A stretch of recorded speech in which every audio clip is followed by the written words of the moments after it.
bertemu lagi. Pembelajaran kita kali ini melanjutkan materi sebelumnya. Ya, bagaimana kabar anak-anak Bapak semuanya? Mudah-mudahan hari ini lebih baik daripada hari kemarin. Amin ya rabbal alamin. Ya, lanjutan materi kita bahwa minggu lalu kita sudah membicarakan nama-nama kitab Allah dan Rasul yang menerimanya. Dan kita sudah membahas dua kitab. Yang pertama kitab Taurat yang diturunkan kepada Nabi Musa. Yang kedua kitab Zabur yang diturunkan kepada Nabi Daud alaihissalam. Oke, pada video kali ini kita akan melanjutkan nama kitab dan Rasul yang menerimanya. Yang ketiga, nama kitab Allah itu adalah kitab Injil, di mana kitab Injil ini diturunkan kepada Nabi Isa alaihissalam, yaitunya pada abad yang pertama Masehi di Yerusalem atau Israel. Kitab Injil itu dengan berbahasa Suryani.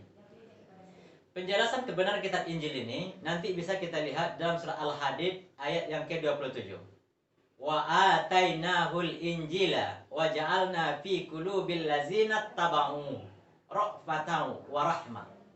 Dan kami berikan kitab Injil kepadanya dan kami jadikan rasa santun dan kasih sayang dalam hati orang-orang yang mengikutinya. Surah Al-Hadid ayat 27. Terus, apa isi pokok kitab Injil itu?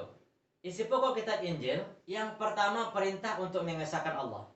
Yang kedua, akan lahir seorang nabi penutup di akhir zaman, namanya Ahmad atau Muhammad.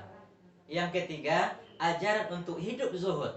Yang keempat, menjauhi sifat tamak, rakus terhadap dunia. Itu kitab yang ketiga. Kitab yang keempat yang diturunkan oleh Allah kepada Nabi dan Rasul namanya kitab Al-Quran. Kitab Al-Quran itu diturunkan kepada Nabi Muhammad SAW pada abad yang ke-7 Masehi, tahun 610 Masehi, tanggal 17 Ramadan di Gua Hira di Makkah dengan bahasa Arab. Wahyu yang pertama yang diturunkan oleh Allah kepada Nabi Muhammad yaitu surat Al-Alaq 1-5, Iqra bismi rabbikal ladzi khalaq, dan seterusnya. Yang kedua, turun pada malam Lailatul Qadar. Ayat ini turun pada malam Lailatul Qadar pada bulan Ramadan tahun 610 Masehi di Gua Hira.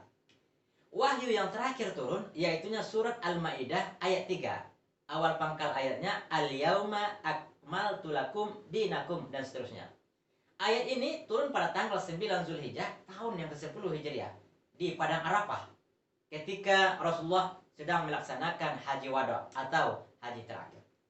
Jadi Al-Quran merupakan kitab suci terlengkap dan berlaku bagi semua umat manusia sampai akhir zaman. Tidak diragukan kebenaran dan keasliannya. Allah Subhanahu wa taala juga telah berfirman dalam surah Al-Baqarah ayat 2. Zalikal kitabu la raiba fihi hudal lil muttaqin. Al-Quran ini tidak ada keraguan padanya, petunjuk bagi mereka yang bertakwa. Lanjut, apa keistimewaan kitab suci Al-Quran? Keistimewaan kitab suci Al-Quran itu adalah yang pertama, dia sebagai petunjuk dan rahmat bagi orang yang beriman dan bertakwa. Yang kedua, kitab Al-Quran itu merupakan kitab suci terakhir dan terjamin keasliannya. Yang ketiga, tidak dapat ditiru, ditandingi oleh ide-ide manusia yang ingin menyimpangkannya. Yang keempat, membaca dan mempelajari isinya merupakan ibadah.